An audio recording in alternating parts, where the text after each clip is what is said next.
사무엘하 6장 1절부터 23절까지 말씀으로 힘을 다하여 춤을 추라, 힘을 다하여 춤을 추라, 이런 제목으로 말씀을 나누고자 합니다. 행복한 가정이란 돈이 많아서도 아니고 세상에서 성공해서도 아닙니다. 행복한 가정은 서로의 소중함을 알고 살아갑니다. 남편은 아내의 소중함을 알고 아내는 남편의 소중함을 아는 것입니다.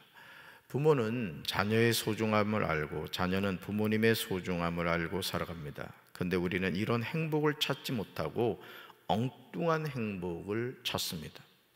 다윗의 삶에서 저와 여러분이 주목해서 보아야 하는 것은 다윗이 무엇에 관심을 가지고 살았는가 하는 거예요. 여러분, 성경을 보면 다양한 인물들이 나오죠. 수만 명의 수십만 명의 사람들이 나옵니다. 물론 그 많은 사람들 가운데 이제 믿음의 사람들이 나오죠. 우리가 본받고 따라야 될 사람들이 나오는데, 그럼 그 사람들은 뭐에 관심을 가지고 살았는가, 이제 이걸 추적해 봐야 된다는 거예요. 사무엘하 5장 10절에 나오는 말씀처럼 다윗이 점점 강성하여 간 이유는 만군의 하나님 여호와께서 다윗과 함께 계셨기 때문입니다. 그러나 이 말은 바꿔볼 수도 있습니다. 다윗이 만군의 하나님 여호와와 함께하는 삶을 살았기에 그는 점점 강성하여 간 것이죠. 이것은 오늘 저와 여러분의 삶에서도 마찬가지입니다. 하나님이 나와 함께 하심이 얼마나 큰 축복인지 알아야 할 줄로 믿습니다. 하나님이 나와 함께 하신다. 캄캄한 밤을 다닐지라도 우리가 두렵지 않은 이유가 뭐예요? 아버지 하나님이 나와 함께 하시기 때문이죠. 아멘이십니까? 다윗의 삶은 한마디로 여호와께 여쭈는 삶이었고, 다윗의 삶은 여호와의 명령대로 행하는 삶이었습니다. 그러니 이런 다윗이 어떻게 승승장구하지 않을 수가 있었겠습니까? 하나님의 자녀는 다윗의 삶을 통하여 이런 비밀을 깨달아야 됩니다. 사무엘하 6장은 다윗의 숨겨진 중심을 알 수 있는 소중한 정보를 가지고 있습니다. 어떤 사람이 일상의 삶에서 무엇을 생각하며 살아가고 있는지 아는 방법은 그가 무엇에 관심이 있느냐 하는 거예요. 우리가 무엇을 생각하느냐가 행동을 결정하는 겁니다.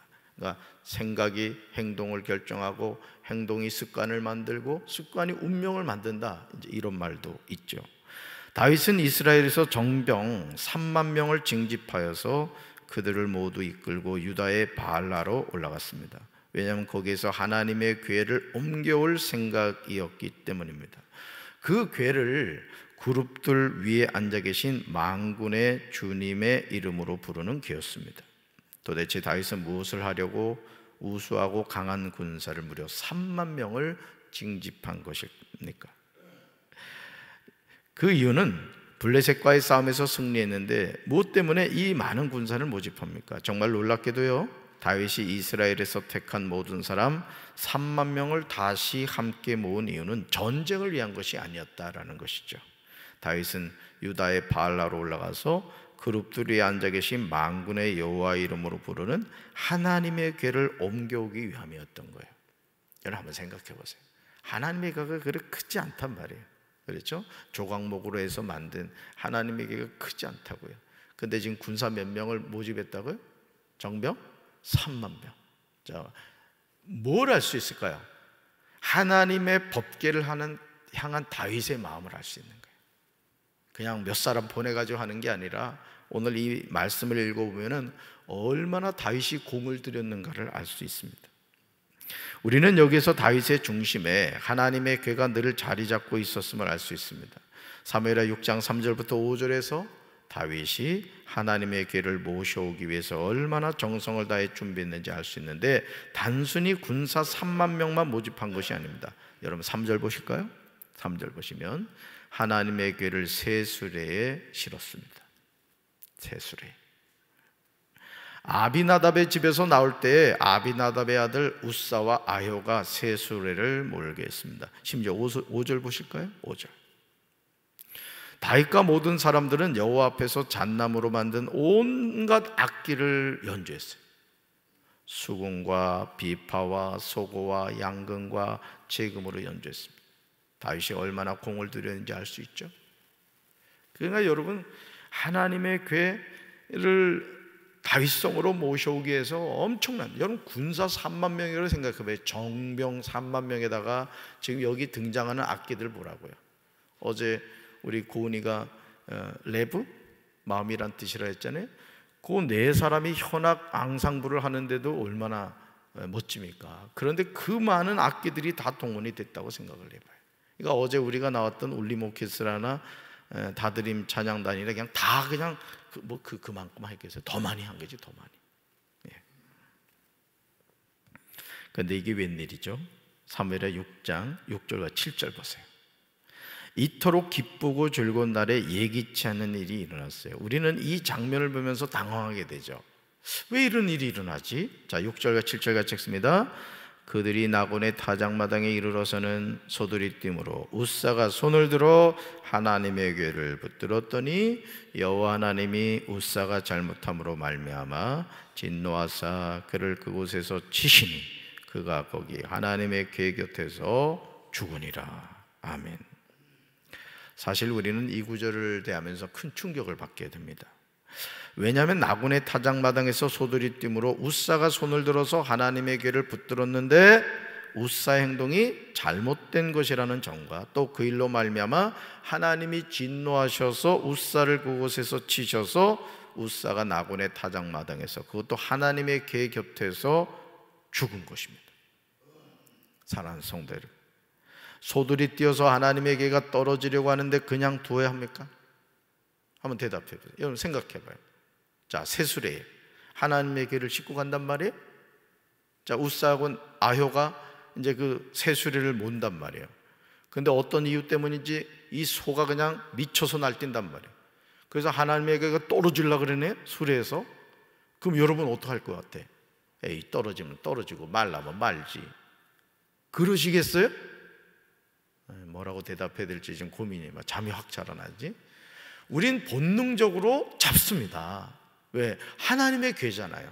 하나님이 임재하시는 하나님의 궤가 수레에서 떨어지는데 어느 사람이 모른 척 하겠냐고 당연히 붙잡을 수밖에 없죠. 그런데 하나님이 일로 말미암아 뭐 하셨다? 진노하셨다. 화를 내셨다. 하지만 여기에는요, 하나님의 중요한 언약이 있음을 기억해야 돼요. 꽁 잡는 게 매가 아닙니다. 오늘 우리가 여러분 그 신앙생활을 이렇게 하면서 저도 그래요. 제가 그 신성종 목사님 그 책을 읽고 있다고 말씀을 드렸습니다. 내가 본 지옥과 천국. 뭐로 가도 서울 가면 안 되고요, 꽁 잡는 게 매가 아니에요. 오늘 우리가 좋은 게 좋다고 해가지고 이 바알적인 신앙이 교회 안에 진짜 많이 들어왔습니다. 여러분 갈멜산에서 엘리야와 바알 선지자들 보세요. 모든 상황이요, 엘리야는 초라합니다. 엘리야 혼자잖아요. 다 여호와 하나님을 떠나고 바알과 아세라를 섬기고 있다고요. 850대 1이에요. 그런데 바알 선지자들 그 예배를 보면요, 너무 멋집니다. 막 수백 명이, 여러분 400명이 넘는 사람이 그 갈멜산에서 바알이여 응답하소서 벌쩍벌쩍 뛴다고 생각해 봐요. 아마 우리 예루살렘 성전에 있어서 400명이 뛰면은 아마 볼만할 겁니까? 볼만할 겁니다, 진짜. 나중에 어떻게 해요? 막 칼로 자기 몸에다 긁으면서 피까지 낸단 말이에요. 아주 열광적이에요, 열광적. 근데 바알이 하나님이었어요? 하나님이 아니었어요? 네? 하나님 아니었단 말이에요. 그러니까 오늘 속으면 안 되는 게, 속으면 오늘 왜 사람들이 사기를 당하는가, 왜 사람들이 잘못된 선택을 하는가, 그 껍데기에 속는 거예요. 껍데기. 금방 부자 될 것 같고 금방 잘 될 것 같고, 여러분 그런 거 없어요. 네. 절대 그런 욕심 부리면 안 돼요. 하나님은 심은 대로 거두게. 기도 생활도 한두 번 하다가 마는 게 아니라 그냥 내 죽을 때까지 내가 나 자신을 위해, 먼저 자신을 위해 기도해야지. 또 가정을 위해, 또 특별히 여러분 눈에도 너도 아프지 않을 자녀를 위해. 아멘. 죽을 때까지 기도해야 돼. 죽을 때까지. 여러분, 하나님의 중요한 언약이 있었다. 민수기 4장 15절에 정확한 내용이 나와요. 하나님의 궤를 옮길 때도 하나님이 정해놓으신 방법이 있다는 게, 이게 중요한 거예요. 예배도 하나님이 기뻐하시는 대로 예배를 드려야 되는 거예요. 말씀 같이 읽습니다. 진영을 떠날 때에 아론과 그의 아들들이 성소와 성소의 모든 기구를 덮는 일을 마치거든 고앗 자손들이 와서 맬 것이니라. 그러나 성물은 만지지 말라. 그들이 죽으리라. 회막 물건 중에서 이것들은 고앗 자손이 맬 것이며. 계속 나오는 게 뭐예요? 매라 이거예요. 하나님의 개는 어떻게 된다? 매서 이동해야 된다. 그리고 성물은 뭐 하지 말아라? 만지지 말아라. 이게 만지지 말아라. 그러니까 지금 두 가지 문제가 생긴 거예요. 첫째는 하나님의 교회를 메어서 날아야 되는데 뭘 준비했다? 세수레 준비했죠. 또 우사가 하나님의 교회가 떨어지려 하니까 뭐 했어? 만졌단 말이에요. 그러니까 만지면 뭐 한다? 죽는다. 말씀대로 됐어요, 안 됐어요? 말씀대로 된 거예요.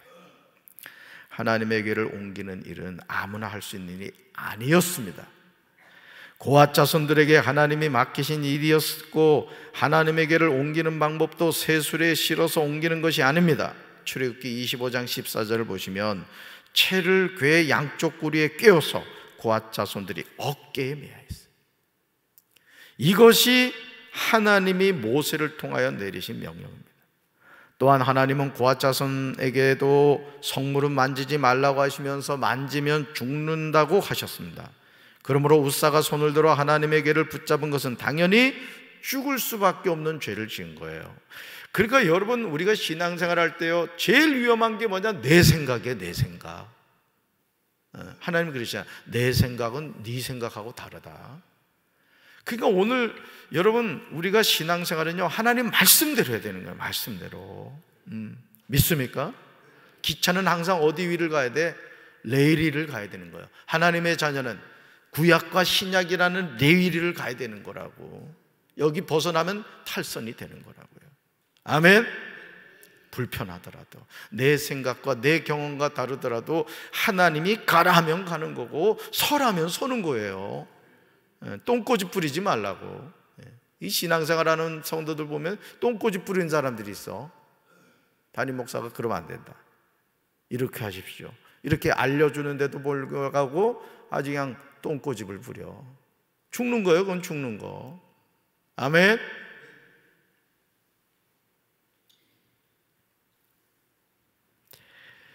이런 말씀의 배경을 모르면 우리는 오해하게 되죠. 사랑하는 성도, 우리는 하나님의 말씀에 순종한다고 하면서 우사와 같은 실수를 할 때가 많아요. 출애굽기 25장 10절부터 22절에서 증거에 대해서 어떻게 만들어야 하고 어떻게 옮겨야 하는지 하나님은 정확하게 말씀하고 계셨어요. 그러니까 모든 것이 뭐대로 돼야 돼요? 말씀대로 돼야 되는 거예요. 그래서 루터가 종교개혁을 할 때 뭘 붙잡고 했느냐? 말씀을 붙잡고 했단 말이에요. 말씀을 붙잡고, 오직 믿음으로. 그런데 우리는 이런 하나님의 말씀을 떠나서 내 방식대로 순종하려고 합니다. 그러나 이런 순종은 순종이 아니에요. 오히려 하나님의 말씀에 불순종하는 것입니다. 우리는 이런 착각에서 속히 벗어나야 돼요. 우사의 죽음은 우리에게 이것을 알려주는 겁니다. 여러분, 교회에서도 마찬가지예요. 담임 목사가 기도하면서 어떤 목회 방향을 정해가면은 우리 장로님들이나 우리 성도님들이 한 마음이 되어서 담임 목사의 동역자가 돼야 된다고. 아멘. 목회자 맥 빠지게 하지 말라고. 우리 유치부교회나 어린이교회, 청소년교회, 청년교회에서 우리 목회자들이 뭐 하자 이름으로 부장님과 교사들이 한 마음이 돼서 전도사님 한번 해봅시다 이래야지. 전도사님 그렇게 해가지고 되겠어요? 이러면 안 된다고. 우리 유치부교회, 어린이교회, 청소년교회 우리 이권사님, 청년교회는 안 왔네. 그래야 되는 거예요. 아멘. 아들 뻘이고 부족해 보이고 연약해 보여야 돼요. 하나님이 기름 부어 세우신 종이라고요. 아멘. 늘 말씀드리지, 자녀가 저기 목회길을 가는데 말이에요, 예전처럼 그냥 이름이나 찍찍 부리고 그러지 말라고. 아무리 부모라 할지라도 자녀가 목회길을 가면 항상 아무개 목사님 이렇게 불러줘야 돼. 아무개 전도사님 이렇게 해야 된다고. 아멘. 대답하는 게 영 시원찮은데, 여러분 아모스 5장 21절과 22절에서 하나님은 이스라엘 백성들에게 잘못된 순종에 대해서 분명히 경고하고 있어요. 잘못된 순종이 있어요. 말씀 같이 읽습니다. 나는 너희의 절기를 미워한다. 너희의 종교 모임이 역겹기만 하다. 너희가 태워드리는 번제물과 곡식제물을 내게 바쳐도 나는 받지 않겠다. 화목제물로 좋은 것을 바쳐도 나는 거들떠보지 않겠다. 아멘. 우리가 하나님께 영과 진리로 바르게 예배를 드리지 않는다면 하나님은 우리가 무수히 드리는 그 많은 예배와 헌금을 미워한다고 하십니다. 아니, 오히려 역겹다고 하십니다. 수많은 제물을 바쳐도 받지 않겠다고 하십니다. 거들떠보지 않겠다고 하십니다. 정말 놀라운 사실은 다윗은 하나님이 웃사를 죽이신 일 때문에 화가 났다는 거예요. 여러분, 지금 다윗이 화를 내야 될 상황이에요? 회개해야 될 상황이에요? 회개해야 될 상황이라고요. 하나님의 말씀대로 순종하지 않았잖아. 괴를 나눌 때는 과자손이 메어서 날라야 되는데 떡하니 아닌가 폼나게 하려고 한 거야. 이게 말씀을 떠나서 여러분 본때 나잖아요. 새술에 탁 실어가지고 해봐. 얼마나 멋있어. 근데 하나님은 그런 외형적인 것을 보는 게 아니에요. 하나님은 우리 외모를 보는 게 아니고 우리 뭐 보신다? 중심을 본단 말이에요. 중심을. 지금 다윗이 화를 낼 상황이 아니죠. 회개하는 상황이에요. 그런데도 다윗은 그곳의 이름을 웃사의 벌이라는 뜻으로 베레스 웃사라고 불렀습니다. 다윗은 그날부터 여호와를 무서워했습니다. 우리는 하나님을 진정으로 경외하며 살아야 할 줄로 믿습니다. 다윗은 이래서 어떻게 여호와의 궤를 무사히 옮길 수 있겠느냐고 말했습니다. 그래서 다윗은 여호와의 궤를 다윗성으로 옮기지 않고 그 대신 그것을 가드 사람인 오베데돔의 집으로 가지고 갔습니다. 다윗은 선한 뜻을 가지고 하나님의 궤를 옮기려고 하였지만 그는 하나님의 말씀대로 하지 않으므로 오히려 두려움에 빠진 거예요. 그 여러분, 우리가 하나님의 말씀을 해서 알아야 되는 거예요.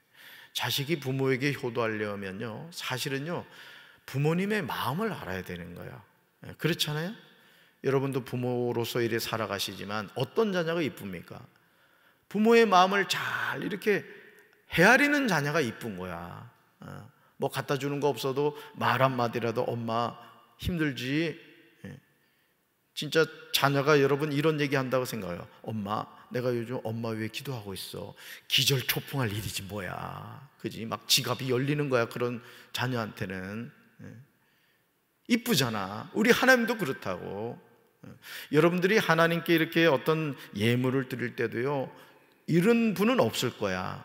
그러나 혹여나 말씀을 드리는데 내가 어떤 헌금을 가지고 하나님의 마음을 사야 되겠다, 이런 마음을 가지면 안 돼. 하나님께 드려지는 물질은 항상 감사의 표현인 거예요. 믿음의 표현인 거예요. 아멘? 그걸 여러분 놓치지 마시라고요. 하나님은 연약한 다윗을 외면하지 않았어요. 우리가 실수할 때도 하나님은 우리를 내팽개치지 않았어요. 사무엘하 6장 11절 보시면요, 하나님이 회복의 은혜를 주세요. 따라합시다. 회복의 은혜. 회복의 은혜. 같이 읽습니다. 여호와의 궤가 가드 사람 오베데돔의 집에 석 달을 있었는데 여호와께서 오베데돔과 그의 온 집에 복을 주시니라. 아멘. 웃사의 죽음 이후에 다윗은 하나님에 대한 두려움을 갖게 되었는데 이제 하나님이 오베데돔의 온 집에 복을 주심으로 다윗의 마음이 두려움에서 기쁨으로 변했습니다. 그러므로 12절 하반절에서 다윗이 가서 하나님의 궤를 기쁨으로 메고 옵니다. 그러니까 다윗이, 하나님이 누구의 마음을 아신 거예요? 다윗의 마음을 아신 거예요. 실수했지만 다윗이 얼마나 하나님의 궤, 여러분 하나님의 궤 나무 상자가 아니잖아요. 하나님이 임재하시는 장소라고. 결국 다윗은 누구를 사모하고 있는 거예요? 하나님을 사모하고 있는 거예요. 그 마음을 누가 하셨다? 하나님이 하셨다는 거예요. 이제 다윗은 하나님의 궤를 새술에 싣고 이동하는 것이 아니라 하나님의 언약궤로 어깨에 메고 와야 함을 알게 된 거예요. 깨닫게 된 거죠. 다윗은 너무도 기뻐서 소와 살찐 송아지를 제사로 드립니다. 다윗의 기쁨이 어느 정도였는지 사무엘하 6장 14절에 나와요. 14절. 저는 사랑하는 우리 교회 모든 성도들에게 이런 예배의 기쁨이 임하게 되길 주님의 이름으로 축원합니다. 하나님께 예배를 드림이 모든 인생이 축복이 되는 거예요. 그래서 여러분, 앞에서 우리 찬양단이 찬양 인도를 할 때 좀 꼬다는 보리짝처럼 가만히 있지 말라고. 어떤 사람은 뭐 이래가지고 있어. 그냥 뭐 부부싸움을 하고 왔는지 그냥 막 째려보는 사람들, 째려보는. 그러지 말라고. 찬양할 때는 기쁨을 해야지. 박수를 쳐도 그냥 방구가 뿡뿡 나게 탁탁탁 이렇게 쳐야지. 사흘 피죽도 못 먹어. 나는 그러지 말라고. 아멘. 찬양은 누가 받으시는 거야? 하나님 받으신 거야. 뜨거운 찬양 올 때 말이야, 절도 이렇게 쫙쫙쫙 해봐. 그러면 혈액이 팡팡 도는 거야. 건강도 좋아지고 하나님 영광도 받으시고 말이야. 아멘. 기도도 할 때도 주여 이러지 말고 그냥 주여 하고 그러니까 하나님이 주무시다 깜짝 놀랐어. 자, 보세요. 사무엘하 6장 14절 같이 읽습니다. 다윗이 여호와 앞에서 힘을 다하여 춤을 추는데 그때 다윗이 배 에봇을 입었더라. 아멘. 다윗은 모시로 만든 에봇만을 걸치고 주님 앞에서 온 힘을 다하여 힘차게 춤을 췄어요. 아주 미친 듯이 춤을 춘 거예요. 그러니까 너무너무 좋았던 거죠. 너무너무 좋았어요. 그러니 다윗의 아내 미갈이 사무엘하 6장 20절에서 말한 대로 다윗의 부끄러운 모습이 보일 수밖에 없었던 거예요. 우리 세 번역을 한번 읽어볼까요? 오늘 이스라엘의 임금님이 건달패들이 맨살을 드러내고 춤을 추듯이 신하들의 아내가 보는 앞에서 몸을 드러내며 춤을 추었으니 임금님의 채통이 어떻게 되었겠습니까? 그러니 여러분, 배옷을 입었다는 게 여러분 상상 한번 해봐. 배옷을 입었는데 하도 그냥 막 춤을 추니까 그냥 부끄러운 게 다 보였던 거지. 뭐야. 우리 손자들 할아버지 할머니 집에 오면 그냥 발바고프 막 뛰어다니잖아. 창피한 줄 모르잖아. 이 다윗이 지금 너무 하나님께 이 하나님의 괴를 모실 수 있다는 게 기뻐가지고 막 그래.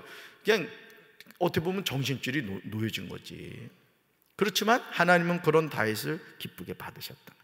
근데 그걸 가지고 또 이 미갈이란 아내는 말이죠, 조롱을 하는 거예요. 조롱을. 그렇죠? 사무엘하 6장 20절 상반절에서요, 다윗이 자기의 가족에게 축복하러 돌아오매라고 나와요. 하지만 미갈은 자신의 남편인 다윗의 축복을 받지 못하고 오히려 죽는 날까지 그에게 자식이 없었습니다. 그러니까 여러분, 우리 아내분들 남편을 절대 하대하거나 조롱하지 마세요. 아유, 인간이 그렇지 이러지 말라고. 예를 들어 뭐 술이 취해서 들어왔다, 또는 뭐 여러분이 생각한 것처럼 그렇지 않았다, 그런다고 남편을 우습게 알지 말라고. 요즘 강 큰 여자들이 많아. 성경에서요, 이 에베소서에 보면, 저는 이 결혼 주례할 때 항상 하는 얘기입니다만은, 남편은 아내를 사랑해야 돼요. 이게 하나님의 명령이에요. 아내는 남편을 향해서 뭐 해야 되나? 리스펙트 해야 돼요. 존중해야 돼요. 존경해야 돼요.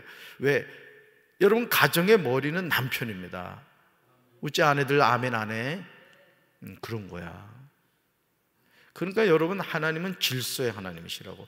교회도 마찬가지야. 교회도 담임 목사 중심으로 질서가 지켜져야 되듯이 가정에도 마찬가지요. 아내라고 그냥 막 잘난 척하면 안 돼. 남편을 항상 이렇게 존중해야 돼. 응? 맛있는 거 많이 해주고 질서가 이렇게 돼야 된다. 따라합시다. 하나님이 감동하시는 순종과 예배는 내 방식이 아닙니다. 아멘. 그래서 담임 목사인 저도 늘 하나님께 기도하는 것이, 주님, 우리 교회에 성령의 바람이 불게 하시고 부흥의 불길이 타오르게 해주세요. 이 기도를 계속합니다. 계속해요. 왜? 하나님이 함께 하셔야 되거든요. 그러니까 여러분, 어떻게 보면 한편은 그래요. 저 유럽이나 미국의 교회들이 문을 닫는 교회가 많다 그랬죠? 술집에 팔리고 뭐 이슬람 그 모스크가 되고 뭐 카페가 되고 이런 게 많다 그랬잖아. 근데 그건 하나님이 우리에게 교훈을 주는 거예요. 성령이 떠난 교회는 건물일 뿐이지 그건 성전이 아니다, 이걸 가르쳐 주는 거야. 그러니까 오늘 우리 강경제일교도 마찬가지인 겁니다. 우리가 이 교회를 바로 세워간다는 건 뭐냐? 하나님 시퍼렇게 살아계시잖아요. 믿습니까? 그러면 우리 교회가 사는 길이면 만민이 기도하는 집이 되는 거예요. 성령이 역사하시면 이 교회는 강권하여 내 집이 채워지는 거예요. 저는 이런 목회를 하고 싶어요. 우리 사랑하는 성도들 그렇게 합시다. 아멘. 하나님이 말씀하신 대로 순종해야 하나님이 기쁘게 받으시는 거예요. 우리가 이런 하나님의 자녀로서 하나님을 경외하는 삶을 살아갈 때 오베데돔의 축복, 또 다윗이 가정으로 돌아와서 가족을 축복했던 그 축복이 우리 사랑하는 성도들에게 함께할 줄로 믿습니다. 가슴에 손 얹겠습니다. 하나님, 우리는 멋진 인생을 살고 싶습니다. 다윗은 하나님의 궤를 다윗성으로 모셔올 때 새 수레를 준비했습니다. 헌수레도 아닙니다. 그렇지만 그것은 하나님이 기뻐하시는 방법이 아니었습니다. 하나님은 하나님의 궤를 고핫 자손이 어깨에 메어서 나르라고 명령하셨습니다.